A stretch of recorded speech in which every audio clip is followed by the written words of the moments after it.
ولا قوة إلا بالله العلي العظيم. حسبنا الله ونعم الوكيل، نعم المولى ونعم النصير. أعوذ بالله من الشيطان اللعين الرجيم. بسم الله الرحمن الرحيم. الحمد لله رب العالمين، والصلاة والسلام على أشرف الأنبياء والمرسلين، سيدنا ونبينا والشفيع ذنوبنا مولانا أبي القاسم محمد وعلى أهل بيته الطيبين الطاهرين المعصومين المنتجبين المنتخبين المظلومين، ولعنة الله على أعدائهم أجمعين من الآن إلى قيام يوم الدين. آمين يا أحكم الحاكمين. أما بعد، فقد قال الله سبحانه وتعالى في القرآن الكريم. بسم الله الرحمن الرحيم. إن الذين قالوا ربنا الله ثم استقاموا تتنزل عليهم الملائكة ألا تخافوا ولا تحزنوا. صلوات بر محمد وآل محمد. بزرگان محترم، عزاداران ابو عبداللہ الحسین علیہ السلام، اسلام دین عقیدہ و عمل کے عنوان پر مسلسل آپ کی خدمت میں معروضات پیش کر رہا ہوں۔ آج یہ اس کی 8ویں منزل ہے کہ جس میں ہم بحمداللہ داخل ہو رہے ہیں۔ مسلسل آپ کی خدمت میں عقیدے اور عمل کی مناسبت سے اور جو مختلف ڈائمنشنز ہیں اس موضوع کے، ان پر گزارشات پیش کر رہا ہوں۔ کل تک کی جو تقریر تھی وہ یہاں تک ہم لوگ پہنچ گئے تھے کہ مومنین کی صفات بیان ہو رہی تھیں کہ مومن قرآن کی روشنی میں، قرآن کی روح سے مومن کون ہے۔ آپ نے سماعت فرمایا اور آپ نے غور کیا ہوگا کہ قرآن مجید نے حصر کا صیغہ استعمال کیا، انما کہا، یعنی بس اور بس مومن وہ ہے کہ آمنوا باللہ، جو اللہ پر ایمان رکھتے ہیں، ورسولہ، اور اس کے رسول پر ایمان رکھتے ہیں، پھر ثم لم یرتابوا، پھر وہ ہرگز شک میں مبتلا نہیں ہوتے ہیں۔ آپ کے سامنے کل عرض کیا کہ طول تاریخ میں اور تاریخ انسانیت میں عقائد کے اختلاف پر سب سے زیادہ خون بہا، اور کیونکہ اللہ کے دین اور اللہ کے جو آئین اور جو دستور ہے، جسے دین کہا جاتا ہے، جس کو اللہ نے نام اسلام دیا ہے، جب اس کے خلاف انسان چلا جائے گا اور اپنی عقل کے مطابق وہ کوئی اپنا پروگرام آف لائف گڑھ لے گا، اپنے انٹرسٹ کی بنیاد پر، اپنی لمیٹیشنز کی بنیاد پر، اپنی جہالتوں کے سبب سے جو اعتقادات اپنے لیے گڑھ لے گا اور وضع کر لے گا اور فیبریکیٹ کر لے گا اور اس کے سہارے اپنی زندگی گزارے گا اور دوسروں کو اس کا پابند بنانے کی کوشش کرے گا، تو پھر ظلم ہوگا، فساد ہوگا۔ یعنی پہلا ظلم تو یہ ہے کہ اللہ کے بنائے ہوئے قانون کے خلاف چلے جانا، سب سے بڑا ظلم تو خود یہی ہے۔ وہ خالق ہے، وہ مالک ہے، وہ رازق ہے، اس نے وجود عطا کیا، اس نے یہ کائنات پیدا کی، اس نے انسانوں کو پیدا کیا، اس نے طاقتیں عطا کی، پوٹینشیلٹیز عطا کی، یعنی کیپیبلٹیز عطا کی، ایبلٹی عطا کیا، اس نے عقل عطا کیا، خرد عطا کیا، شعور عطا کیا، سوچنے اور سمجھنے کی صلاحیت عطا کی، اعضاء و جوارح عطا کیے، اس نے یہ دنیا رنگ و بو ہمارے لیے سجایا، سب کچھ اس نے کیا۔ اب جب وہ ہماری فلاح اور ہماری کامیابی اور ہمارے کمال کے لیے اور ہماری ترقی کے لیے اور ہمارے فائدے کے لیے کہ ہم برباد نہ ہو جائیں، جانوروں سے بدتر نہ ہو جائیں، ہم جو ہیں وہ مقصد خلقت کو پا لیں، ہم اپنے وجود کا صحیح استعمال کریں، اپنے نفس اور روح کو کمال کی منزل پر لے جائیں، اس نے اس لیے ہمارے لیے ایک دستور العمل قائم کیا، ایک دستور حیات ہم کو عطا کیا، ایک ہماری فطرت سے ہم آہنگ ایک خوبصورت دین ہمارے لیے جعل کیا از آدم تا آخر، اور اس نے 1,24,000 انبیاء و مرسلین کا سلسلہ ہمارے لیے بھیجا۔ یہ اللہ کے رہبر، اللہ کے منتخب رسول اور نبی آتے تھے، امتوں کی اصلاح کرتے تھے، ان کو آدمی سے انسان بناتے تھے، تزکیہ نفس کرتے تھے، بہترین باتوں کی طرف دعوت دیتے تھے، اصلاح کرتے تھے، لوگوں کے امور کو حل کرتے تھے، پریشانیوں کو دور کرتے تھے، اور ان کو اللہ کا دین پہنچاتے تھے، دین پر آنے کی دعوت دیتے تھے۔ یہ تمام کام جاری رہا، پروردگار نے اپنے لطف و کرم سے ہدایت اور ہادیوں کا سلسلہ رکھا۔ اس کے باوجود بھی اگر انسان اس کے بنائے ہوئے دین کے خلاف چلا جائے، اس کے ہادیوں کو قبول نہ کرے، اس کی طرف سے ہدایت کے پیرلل اپنا سامان ہدایت تیار کر لے، اپنی طرف سے اپنے ہی جیسے خطا کار اور گنہگار اور لمیٹڈ لوگوں کو، لمیٹڈ ویژن والوں کو، جو نفس امارہ کا شکار ہوں، جو دولت سے اسیر ہو جاتے ہوں، جن کے اندر اقتدار کی بھوک ہو، جو سیاست کے پروردہ ہوں، اس طرح کے اپنے جن کے اندر ہزاروں شارٹ کمنگز ہوں، خرابیاں ہوں، پریشانیاں ہوں، اپنے جیسے لوگوں کو خود سے بنا کر اپنا رہبر اور قائد بنا لیا۔ یعنی یہ سب سے بڑا ظلم ہے کہ اللہ کے خلاف اپنا دین فلوٹ کیا، اپنی آئیڈیالوجیز بنائیں، اپنے اسکولس آف تھاٹ بنائے، اپنے عقائد بنا لیے، اور اسی بنیاد پر اپنے اعمال وضع کر لیے، اور پھر اللہ کے حجتوں کا بھی انکار کیا، اللہ کے ہادیوں کا بھی انکار کیا۔ چنانچہ یہ خود ظلم کی بنیاد بن جاتا ہے، یہ خود فتنے اور فساد کی بنیاد بنتا ہے۔ پھر آپ نے دیکھا کہ 13 سال مکے میں مسلمان رسول اللہ صلی اللہ علیہ وآلہ وسلم کے ساتھ ہیں، اور جنگ نہیں کرتے ہیں، تلوار نہیں اٹھاتے ہیں، ان پر زیادتیاں ہو رہی ہیں، ظلم ہو رہا ہے، ان کو سکون سے بیٹھنے نہیں دیا جا رہا ہے، ان پر تانے کسے جا رہے ہیں، ان کا مذاق اڑایا جا رہا ہے، ان پر سوشل امبارگو لگایا جا رہا ہے، ان کو فنینشلی کمزور کیا جا رہا ہے، ان کو طرح طرح کی اذیت اور مصیبت دی جا رہی ہے۔ رسول اللہ پر سب سے زیادہ مصیبتیں اڑیلی جا رہی ہیں، اور ان کے ساتھی ہیں جو کیونکہ انہوں نے ایک اللہ کو مان لیا، انہوں نے 313 کا انکار کر دیا، یہ حق والے ہو گئے، انہوں نے جو ہے وہ پسماندگی سے نکل کر یہ آزادی کی طرف آ گئے، انہوں نے انسانیت کے شرف کو پہچان لیا، انہوں نے کلمہ حق کو بلند کیا، یہ ظلم اور ظالم اور اندھیروں اور بربریت اور پستی کے خلاف کھڑے ہو گئے، یہ جو ہیں وہ اپنی یہ غلامی سے باہر نکل آئے، تو اب ان کو پسند نہیں آیا۔ اب جب مجبور کر دیا کہ یہاں مکے میں نہیں رہنے دیں گے، اب جب ہجرت ہوئی اور مدینے میں جا کے ایک اسلامی سماج کا قیام ہوا، ایک حکومت اسلامی کا قیام اور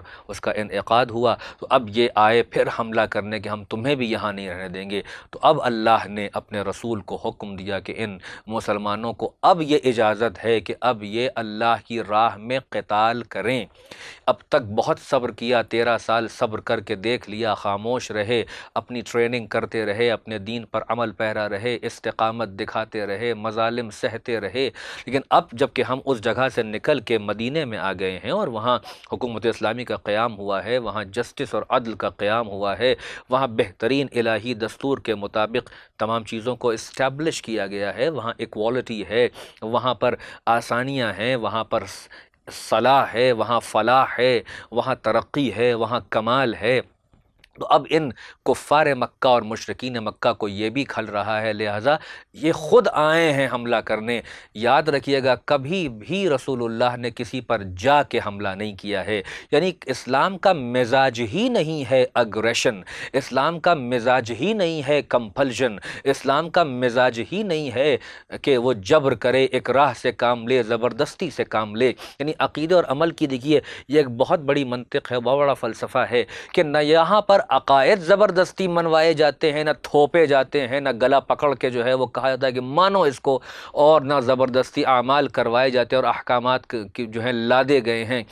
بلکہ کہہ دیا گیا ہے کہ اپنی عقل اور شعور کی بنیاد پر سمجھ کر بوجھ کر اگر پسند آتا ہو، سمجھ میں آتا ہو، قبول کرتے ہو تو تم اس دائرے ایمان میں داخل ہو اور آمنو باللہ و رسولہ کی منزل پر آ جاؤ۔ لیکن جب سوچ سمجھ کر پرکھ کر آ جاؤ گے تو اب ثم لم یرتابو کی منزل ہے، اب کبھی شک میں مبتلا نہ ہونا اور استقامت دکھانا، استحکام دکھانا۔ اس لیے جہاد کا حکم ہے، اس لیے قتال کا حکم ہے کہ ان لوگوں نے یہاں پر آ کر بھی زبردستی شروع کر دی اور چڑھائی کرنے لگے، تو اب یہ انسانی قانون ہے، آفاقی قانون ہے کہ ہمیں اپنا دفاع کرنا ہے، اپنی بستیوں کو بچانا ہے، اپنی عورتوں کو بچانا ہے، اپنی کھیتیوں کو بچانا ہے، اپنی جان اور مال کو بچانا ہے، اور باہر نکل کر دشمن کا مقابلہ کرنا ہے، یعنی اس کے اگریشن کا جواب ڈیفنس میں دینا ہے۔ لہٰذا دنیا میں جب بھی کوئی ڈیفینسو پوزیشن میں ہوتا ہے یا ڈیفنس میں ہوتا ہے تو اس کو برا نہیں کہا جاتا، بلکہ اس کو اپریشیٹ کیا جاتا ہے، اس کی تعریف کی جاتی ہے کہ یہ لوگ سکون سے رہ رہے تھے، تم نے ان کو ان کے گھروں سے نکال دیا، تم نے ان کو ان کے وطن سے نکال دیا، تم نے ان کے مذہب کا مذاق اڑایا، ان کے دین کا مذاق اڑایا، تم نے ان پر تانے کسے، ان کو طرح طرح کی مصیبتیں اور اذیتیں عطا کیں، جبکہ یہ تمہارا کچھ نہیں بگاڑ رہے تھے، یہ کہاں تمہارے جو ہے وہ بتوں کو توڑ رہے تھے، کہاں تمہارے خلاف کچھ کر رہے تھے، یہ اپنے دین پر جاری تھے، اپنے دین پر باقی تھے، یہ حق کا پیغام سناتے تھے، یہ عقل کی دعوت دیتے تھے، یہ منطق سے بات کرتے تھے، یہ ریشنالٹی کی بات کرتے تھے، یہ ریشنیل مانگتے تھے ان چیزوں کا، یہ سوال کرنا سیکھ گئے تھے، یہ کیوں کہتے تھے اس کا جواب تم سے مانگتے تھے، یہ ہر چیز کو عقل اور علم کے ترازو پہ تول رہے تھے۔ لہذا تم نے کہا کہ جہاں عقل اور علم آ جائے وہ پھر وہاں پسماندگی نہیں رہتی ہے، پھر وہاں غلامی نہیں رہتی ہے، پھر وہاں ضلالت نہیں رہتی ہے، پھر وہاں اندھیرا نہیں رہتا ہے، پھر وہاں دبا نہیں سکتے آپ، پھر وہاں کچل نہیں سکتے، پھر وہاں اگنورنس کی وادیوں میں انسانوں کو بھٹکا نہیں سکتے ہیں۔ لہٰذا علم و عقل وہ چیز تھی کہ جو ان کو گھبرا گئی اور ان کو ایکسپوز کرنے لگی، اور جب علم و عقل جو ہیں وہ حق کا دامن پکڑ لیں اور حق والے ہو جائیں تو پھر باطل بہت خوف زدہ ہو جاتا ہے۔ لہٰذا وہ کبھی گلے کاٹتا ہے، کبھی وہ حملے کرتا ہے، کبھی وہ نسل کشی کرتا ہے، کبھی وہ جینوسائیڈ پر اتر آتا ہے، کبھی وہ بستیوں میں آگ لگا دیتا ہے، کبھی گلوں کو کاٹ دیتا ہے، کبھی خون کی ندی بہا دیتا ہے۔ مگر طول تاریخ نے دیکھا کہ جو اللہ والے تھے، جو حق والے تھے، جو اہل ایمان تھے، جو آل محمد کے غلام تھے، جو ان کے شیعہ تھے، جو محمد و آل محمد کے با وفا صحابی تھے، شیعہ تھے، چاہنے والے تھے، زمانے نے طاقتیں اپنی لگا دی ہیں مگر ان میں سے کسی کو نہ کوئی توڑ پایا، نہ کوئی اپنے لشکر میں شامل کر پایا۔ صلوات بھیج دے محمد و آل محمد۔ اجدان محترم، عقیدے اور عمل پہ بات ہو رہی ہے۔ میں آج آپ کے سامنے ایک نیا گوشہ پیش کر کے آج کی اس گفتگو کو منزل اختتام تک انشاءاللہ پہنچاؤں گا کہ امام حسین علیہ السلام نے کربلا میں اپنے ساتھیوں کے درمیان ایک بڑا خوبصورت جملہ کہا تھا۔ مدینے سے لے کر اور کربلا تک آپ کے بے شمار خطبے ہیں، ایسے ایسے خطبے ہیں کہ اللہ اکبر، انسان اس میں غور و فکر کرے تو اس میں یعنی یہ جو کربلا ہے، یہ محرم ہے، یہ عزاداری ہے، یہ کردار سازی کا مہینہ ہے، یہ سیرت حسین پر غور و فکر کا مہینہ ہے، یہ حکمت عملی یہ حسین کو پہچاننے کا مہینہ ہے، یہ اپنے امام سے قریب ہونے کا مہینہ ہے۔ اس لیے کہ آہو بکا اور زاری اور ماتم اور تبرکات عزا کا احترام اور مراسم عزا میں شامل ہونا یہ بہترین طریقہ ہے حسین ابن علی سے قریب ہونے کا، حسین ابن علی کی توجہات کو حاصل کرنے کا۔ لیکن اس کے ساتھ ساتھ مقصد حسین پر بھی نگاہ رہے، ولایت پر بھی نگاہ رہے، امامت کے ہدف پر بھی نگاہ رہے، عقائد کی صحت صحت پر بھی نگاہ رہے، فضائل حقہ پر بھی نگاہ رہے، اور جب یہاں تک نگاہ ہے تو پھر تعلیمات اہل بیت پر بھی نگاہ رہے، پھر پریکٹیکل سلیوشنز پر بھی نگاہ رہے، پھر عملی دنیا میں بھی ان تمام فضائل و مناقب اور ان تمام عقائد کے اثرات ہمیں دکھائی دیتے رہیں کہ ادھر سے عقائد حقہ ہمارے اندر داخل ہوتے چلے جا رہے ہیں اور ہمارے اندر راسخ ہوتے چلے جا رہے ہیں، ادھر اب ہم اپنے عمل میں ایسے اعمال انجام دے رہے ہیں کہ دنیا کہہ رہی ہے کہ یہ حسین کا چاہنے والا ہے، دنیا کہہ رہی ہے کہ اسے توڑا نہیں جا سکتا، اسے خریدا نہیں جا سکتا، اسے نماز سے بیگانہ نہیں کیا جا سکتا، اسے شریعت سے دور نہیں کیا جا سکتا، اسے بے دین نہیں بنایا جا سکتا، اسے بے ایمان نہیں کیا جا سکتا، اسے جھوٹا نہیں کہا جا سکتا، اسے خائن نہیں کیا جا سکتا۔ یہ ایسا ہے کہ جو نہ خیانت کرتا ہے، نہ لوگوں کو تکلیف دیتا ہے، نہ حقوق اللہ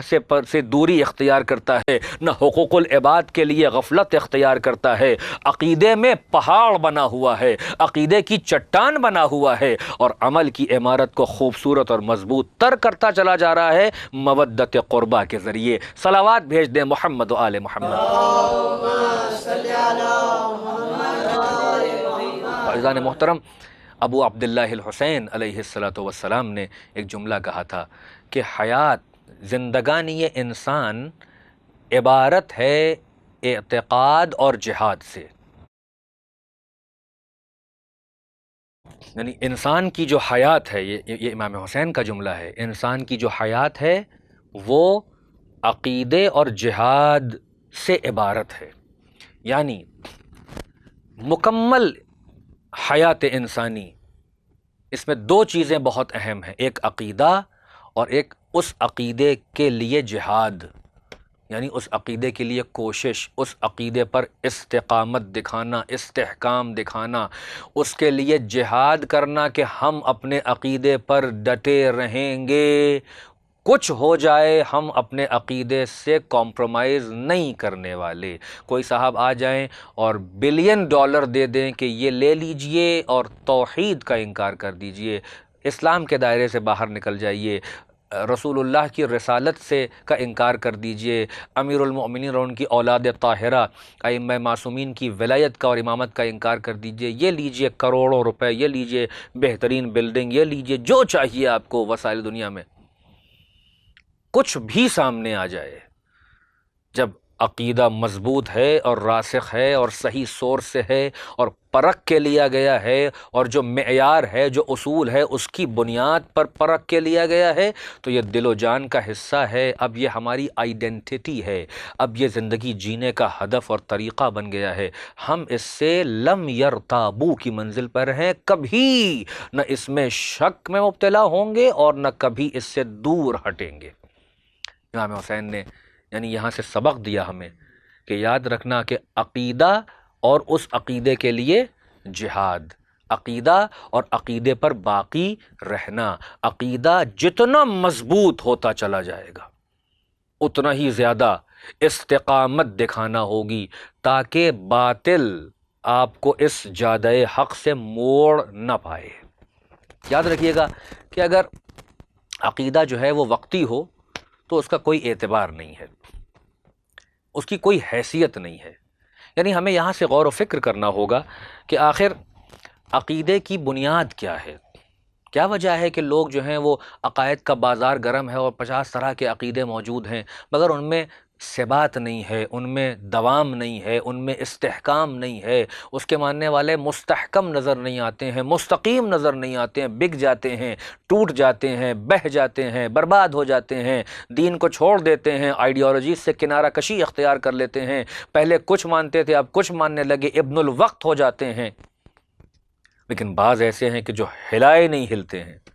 کیا وجہ ہے؟ اس کی اوپر اگر آپ غور و فکر کریں تو یہاں سے آپ کو ایک بات سمجھ میں آئے گی جو کہ شاید میرے سننے والوں کے لیے اور نوجوانوں کے لیے اور چھوٹے بچوں کے لیے بہت قیمتی ہو، بزرگ تو مجھ سے بہتر جانتے ہو، میری تائید کریں گے کہ عقیدہ اگر علم اور عقل کی بنیاد پر نہ ہو تو اس کا کوئی اعتبار نہیں ہے، اس میں کوئی استقامت خود اس عقیدے میں نہیں ہے تو دوسروں کیا استقامت دے گا وہ عقیدہ۔ اس میں کوئی مضبوطی نہیں پائی جاتی ہے، وہ خس و خاشاک کی طرح اس کے دنیا کی ہوائیں اسے لے اڑیں گی اور وہ ختم ہو جائے گا، پورا سپر اسٹرکچر بیٹھ جائے گا اگر وہ علم اور عقل کی بنیاد پر نہ ہو۔ یعنی یہیں سے آپ یہ سمجھ لیں کہ جہاں پر بھی اعتقادات کی بنیاد میں علم اور عقل نہیں ہے اور علم اور عقل کو دعوت نہیں دی جا رہی ہے، وہاں پر جبر اور ظلم اور زبردستی ہوگا، وہاں پر زبردستی منوایا جائے گا کہ یہ مانو ورنہ گلا کاٹ دیں گے، کہو لا الہ الا اللہ ورنہ گلا کاٹ دیں گے۔ یہ وہی بات ہوئی کہ قتل شبیر ہوا نعرہ تکبیر کے ساتھ، یعنی اللہ اکبر بھی کہہ رہے تھے اور اللہ کی حجت کو کاٹے ڈال رہے تھے، اللہ اکبر بھی کہہ رہے تھے اور رسول اللہ کے نواسے کو قتل کیے جا رہے تھے، اللہ اکبر بھی کہہ رہے تھے اور دین کے محافظ کو قتل کیے جا رہے تھے، امام معصوم کو قتل کر رہے تھے۔ یہ کیسا اللہ اکبر تھا؟ یہ آپ کو سوچنا پڑے گا، یہ کون سا دین تھا؟ یہ آئیسس کون سا دین لے کے آیا ہے؟ یہ طالبان کس دین کے اوپر باقی ہیں؟ یہ افغانستان میں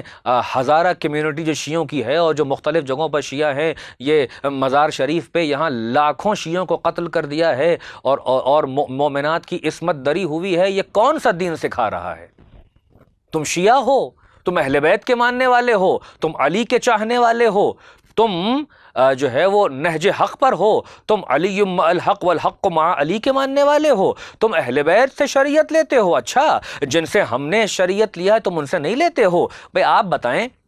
کہ یہ کون سی زبردستی ہے؟ اگر یہاں علم اور عقل ہو تو علم اور عقل کو دعوت دو،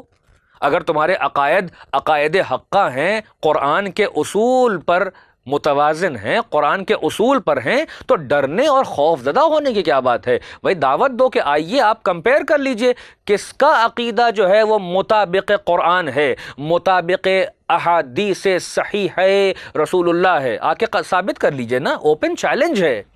اس میں تلوار کہاں سے آ گئی؟ اس میں شرک و کفر کے فتوے کہاں سے آ گئے؟ اس میں دارالحرب اور دارالکفر کا کانسیپٹ کہاں سے آ گیا؟ بھئی آپ ایک انسان جو آپ کے دین کو نہیں مانتا ہے، وہ کہتا ہے کہ مجھے یا تو اسلام کی تعلیمات نہیں پہنچی یا میں نہیں مانتا، میں اپنے دین پر باقی ہوں، ویری گڈ۔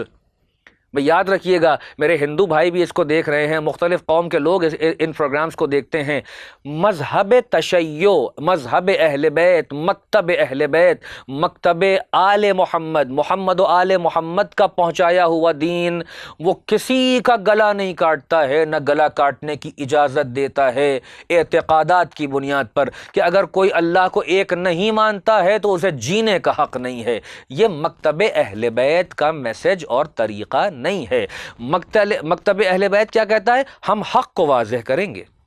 ہم بتائیں گے کہ شرک کی کیا خرابیاں ہیں، کیا برائیاں ہیں، شرک کیوں نہیں اچھا ہے انسان کے لیے، اس کی روح کے لیے، اس کی ترقی میں سب سے بڑی رکاوٹ شرک کیوں ہے، کیوں ظلم عظیم ہے شرک، یہ ہم بتائیں گے آپ کو، اور عقلی دلیل دیں گے آپ کو، اللہ کے وجود پر ہم دلائل آپ کے سامنے پیش کریں گے۔ کیا قرآن نے عقل کو دعوت نہیں دی ہے؟ کیا قرآن نے فکر کو دعوت نہیں دی ہے؟ کیا قرآن نے تفکر اور تدبر کو دعوت نہیں دی ہے؟ کیا قرآن نے برہان نہیں عطا کیا ہے؟ کیا قرآن نے دلائل کے انبار نہیں لگا دیے ہیں؟ کیا قرآن نے بہترین ڈائلاگ اور ڈسکورس نہیں کیا ہے؟ کیا قرآن نے عقلوں کو دعوت نہیں دی ہے؟ کب قرآن نے زبردستی کوئی چیز بنوائی ہے؟ کب محمد و آل محمد نے زبردستی کوئی چیز بنوائی ہے کہ آنکھ بند کر کے مان لو، ہم سے سوال نہ کرنا؟ نہیں، پورا حق دیا ہے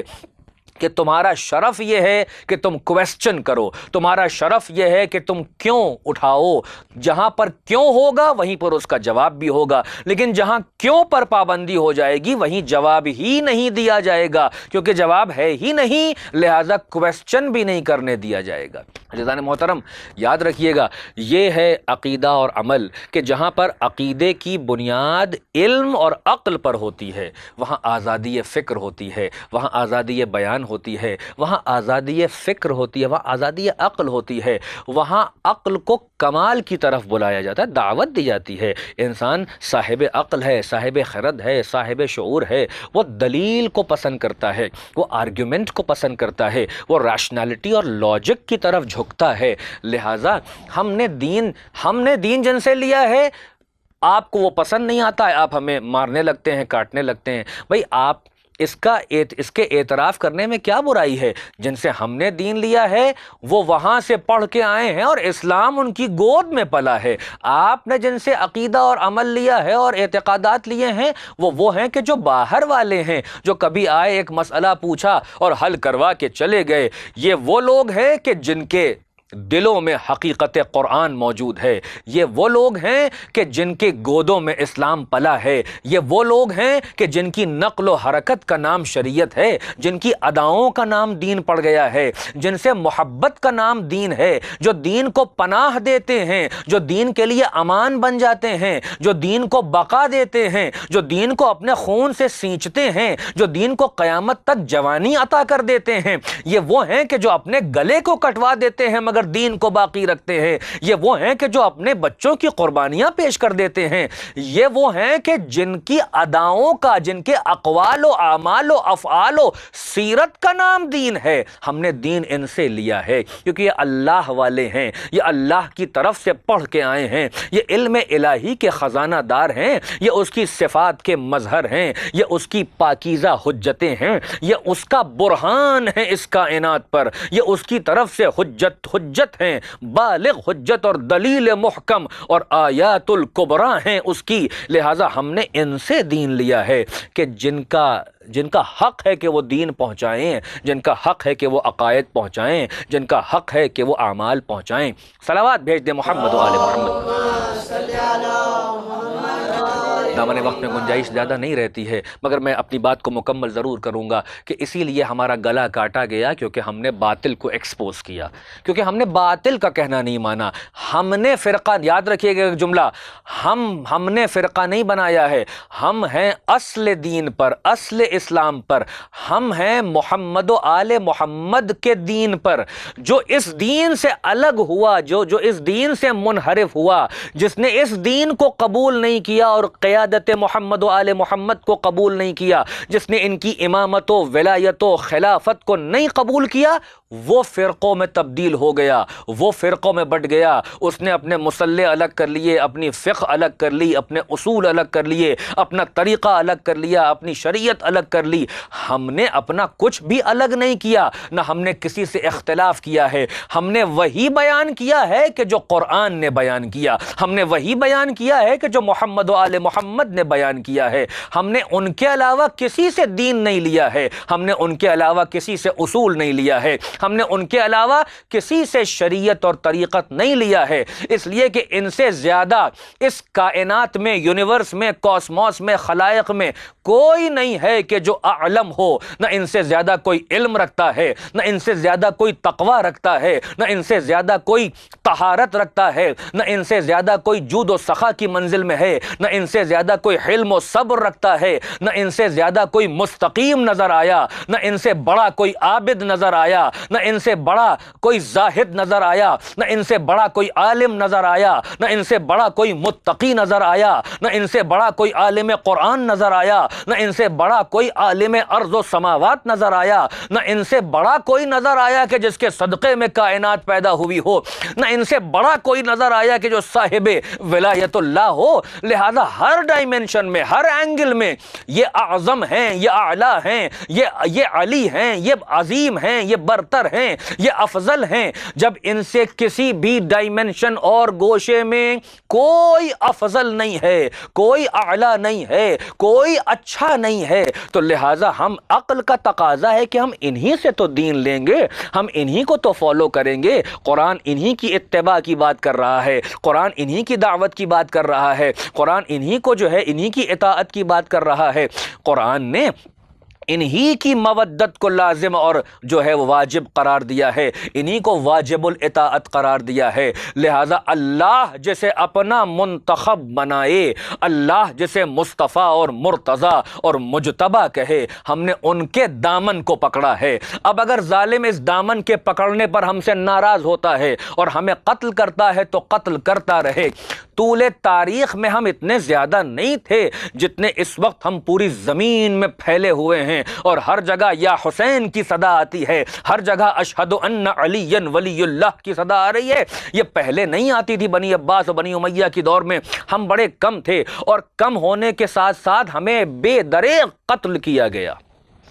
یاد رکھیے گا آخری جملے، اتنا مارا گیا، اتنا قتل کیا گیا، اتنا کاٹا گیا، ہمارے خون کے گارے سے مسجدیں بنائی گئیں، ہم کو زندانوں میں رکھا گیا، ہم کو قید خانوں میں رکھا گیا، ہماری نسلوں کو برباد کر دیا گیا، اس کے باوجود ہم اتنا پھلے پھولے اس لیے کہ سادات دنیا میں پھیلے ہوئے ہیں، عاشقان اہل بیت دنیا میں پھیلے ہوئے ہیں۔ اور یہی وجہ ہے کہ جب بھی کوئی مؤرخ، کوئی سائنسداں، کوئی انٹلیکچول آ کے کربلا کو پڑھتا ہے، سیرت معصومین کو پڑھتا ہے، محمد الرسول اللہ کی زندگی میں غور و فکر کرتا ہے، امیر المومنین کے بارے میں کچھ لکھتا پڑھتا ہے، تو وہ یہی کہتا ہے کہ کائنات میں اگر کوئی مکتب اور مذہب ہے کہ جو انسان کو ارتقاء کی منزل پر لے جا سکتا ہے اور انسانیت کو سکون بخش سکتا ہے اور تمام مسائل کو حل کر سکتا ہے، تو وہ بس اور بس اسلام محمد و آل محمد ہے۔ صلوات بھیج دیں۔ دامن وقت میں اب گنجائش نہیں ہے، اسی لیے آپ دیکھیں کہ جو مکتب اہل بیت کو اپنا لیتا ہے عقل کی بنیاد پر، علم کی بنیاد پر، تجسس کی بنیاد پر، ریسرچ کی بنیاد پر، پھر وہ ایسا بنتا ہے کہ تیجانی سماوی بن کے ابھرتا ہے۔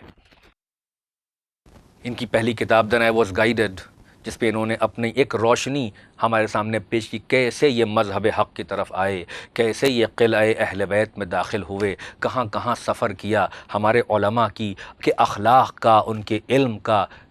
انہوں نے جو ہے اعتراف کیا، اور دوسری طرف دکھایا کہ جو دشمنان اہل بیت ہیں، جو اہل بیت کے خلاف اپنے مکاتب کھولے ہوئے ہیں، وہ بد اخلاق بھی ہوتے ہیں، وہ ہر کیوں کو دبا دیتے ہیں، وہ کویسچن نہیں کرنے دیتے، وہ سوال نہیں کرنے دیتے، ان کے یہاں اعتقادات کی بنیاد جو ہے وہ جبر پر ہے، ظلم پر ہے، بس کہہ دیا اس کو ماننا پڑے گا، سوال نہ کرنا، تاریخ پر پابندی ہے، تاریخ نہ پڑھنا، مگر یہاں سب کچھ اوپن ہے، اس لیے کہ یہاں دعوت علم ہے، دعوت فکر ہے، آؤ ٹھوک لو، بجا لو، پرکھ لو، ٹیسٹ کر لو، اگر تمہیں اس میں ذرہ برابر ملاوٹ ملے تو قبول نہ کرنا، لیکن اگر سراپا حق اس کے اندر پالو تو اب حق سے روگردانی نہ کرنا، اس لیے کہ تمہاری سرشت میں ہم نے حق کو پا لینا لکھا ہے، حق کو قبول کر لینا لکھا ہے۔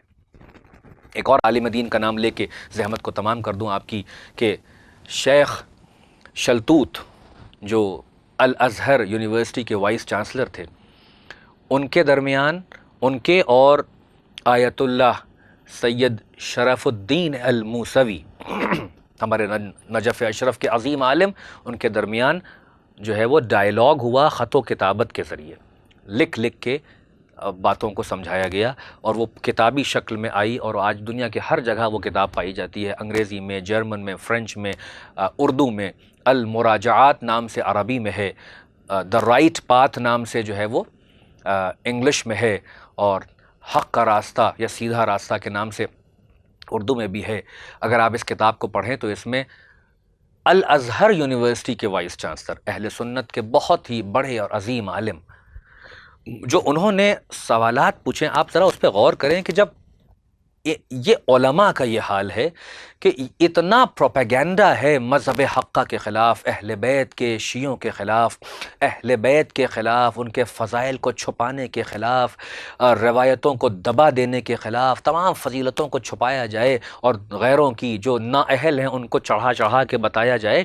یہ جو سوالات کرتے ہیں، جو شکوک کا اظہار کرتے ہیں، یہ جو مختلف ڈائمنشنز پوچھ سے باتیں کرتے ہیں، اس سے معلوم ہوتا ہے کہ کتنا زہر بویا گیا ہے، کتنا زیادہ دبا کے رکھا گیا ہے بھولے بھالے مسلمانوں کو، اہل بیت سے جان بوجھ کے دور کیا گیا ہے، ان کے فضائل سے، ان کے مناقب سے، ان کی تعلیمات سے، ان کی سیرت سے اتنا دور کیا گیا ہے، اور غیروں کو، نااہلوں کو، ان ڈیزرونگ لوگوں کو ان کا آئیڈیل بنا کے ان کے اوپر لاد دیا گیا ہے۔ ان میں سے جب کوئی شعور پا جاتا ہے، ان میں سے جب کوئی اپنی فطری صلاحیت کو بیدار کر کے کویسچن کرنے لگتا ہے، تو یا اس کو دبا دیا جاتا ہے، یا قتل کر دیا جاتا ہے، یا پھر اسے کمیونٹی سے باہر کر دیا جاتا ہے اور اس کو طعنہ دے کر نکال دیا جاتا ہے۔ مگر جائے پناہ در اہل بیت موجود ہے۔ جو در اہل بیت پر آ جاتا ہے وہ علم والا ہو جاتا ہے، جو در اہل بیت پر آ جاتا ہے وہ آدمی سے انسان ہو جاتا ہے، جو در اہل بیت پر آ جاتا ہے اسے صحیح عقیدہ بھی مل جاتا ہے، اور وہ اعمال کی درستگی بھی پا لیتا ہے، اعمال کی صحت بھی پا لیتا ہے۔ ہاں عزیزو، میں نے آپ کی زحمت کو تمام کیا، اب دامن وقت میں اس سے زیادہ گنجائش نہیں ہے۔ عزاداروں، یہ وہ اہل بیت ہیں کہ جنہوں نے پوری زندگی کو وقف کر دیا انسانیت کی ہدایت میں، انسانیت کی بھلائی میں، لوگوں کو نور کی طرف لانے میں۔ مگر آپ مجھے انصاف سے بتائیں، اہل بیت نے کسی کا کیا بگاڑا تھا؟ کیا کسی کی زمین معاذ اللہ غصب کر لی تھی؟ کیا کسی کو بلا وجہ قتل کر دیا تھا؟ کیا کسی کو برا بلا کہہ دیا تھا؟ ارے کیا بگاڑا تھا؟ نہ ان کے پاس جو ہے وہ دنیاوی کوئی بظاہر اقتدار ہے، نہ ان کے پاس کوئی بیت المال اور خزانہ ہے، نہ یہ حکومت کے طلبگار ہیں۔ ارے یہ تو اپنے گوشہ نشین ہیں، یہ دعائیں پڑھ رہے ہیں، یہ مناجات کر رہے ہیں۔ یہ جو ہیں اگر 4 + 4 سال خلافت کا وقت ملا ہے تو لوگوں ہی کی زندگی کو جنت بنا رہے ہیں، عدل کا قیام کر رہے ہیں، باطل کے خلاف کھڑے ہیں۔ اگر حکومت کرنے نہیں دیا گیا ہے تو علم کا دریا بہا رہے ہیں، فقہ بتا رہے ہیں، اصول بتا رہے ہیں، کبھی کیمسٹری کے رولز بتا رہے ہیں، کبھی فزکس بتا رہے ہیں، کبھی جو ہے میتھمیٹکس کے اصول بتا رہے ہیں۔ یعنی ہر ایک کی علم کی پیاس بجھا رہے ہیں،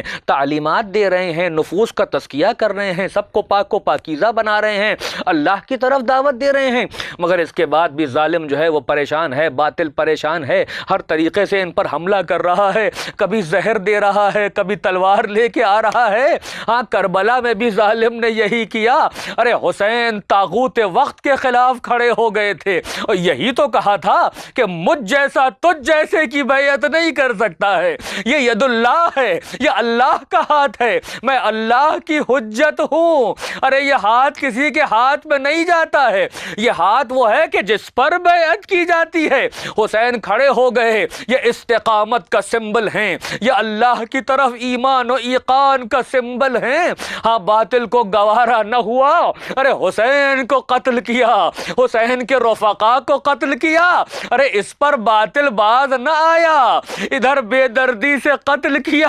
ادھر حسین کے حرم کو قیدی بنا کر۔ ارے روایت کہتی ہے کہ اہل بیت حرم کو اس طریقے سے پھرایا جا رہا تھا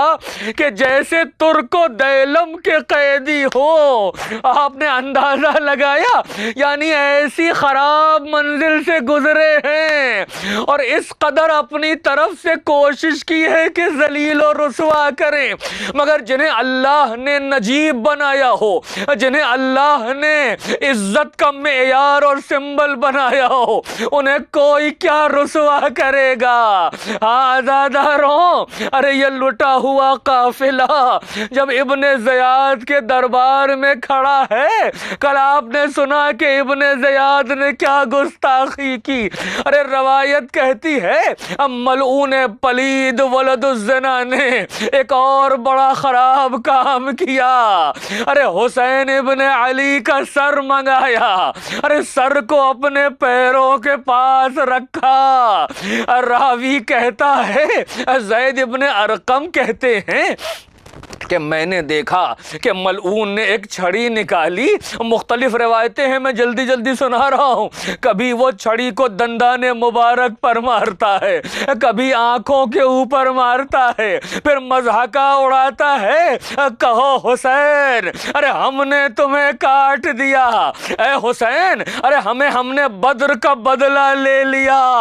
یہ ملعون کہہ کے گستاخی کر رہا ہے، ارے بہن کھڑی دیکھ رہی ہے، ارے عابد بیمار دیکھ رہا ہے، یہ زینب کو تکلیف پہنچائی جا رہی ہے، یہ سجاد کے کلیجے پہ خنجر چلایا جا رہا ہے، یہ ننھی سکینہ کو تڑپایا جا رہا ہے، ظالم جان بوجھ کے حرکت کر رہا ہے۔ یہاں تک کہ صحابی زید ابن ارقم بولے، اے ابن زیاد، اے ملعون جفاکار، ارے کیا کرتا ہے؟ ارے میں نے خود دیکھا ہے کہ رسول خدا ان آنکھوں کو بوسہ لیتے تھے، ان ہونٹوں کا بوسہ لیتے تھے، اور میں نے سنا ہے رسول خدا سے کہ حسن و حسین اور ان کے والد علی یہ اللہ کی امانت ہیں۔ ارے تو کیا جواب دے گا؟ اجرکم علی اللہ اجرکم علی اللہ، تو کیا جواب دے گا؟ ارے اس غیور صحابی باوفا نے آواز کو بلند کیا، ابن زیاد سوچ لے قیامت کے دن تو کیا جواب دے گا؟ تو امانت میں خیانت کر رہا ہے۔ بس یہ سننا تھا کہ وہ کہتا ہے کہ اے بوڑھے شخص، اگر تو بوڑھا اور بے عقل نہ ہوتا تو میں ابھی تجھے موت کے گھاٹ اتارتا۔ میں کہوں گا اے زید ابن ارقم، ارے یہ تو حسین کے لبوں سے گستاخی کر رہا ہے، ذرا کربلا کا رخ کیجئے، آئے عصر عاشور، ارے حسین کے ساتھیوں کو بے دردی سے قتل کرنے کے بعد ہائے زہرا کا ماجایا، 3 دن کا بھوکا پیاسا، ارے سوکھا گلا، کند خنجر شمر ہے کہ سینے پہ چڑھا ہوا ہے، ارے حسین کا گلا کٹ رہا ہے، فاطمہ کی صدا ولدی حسین۔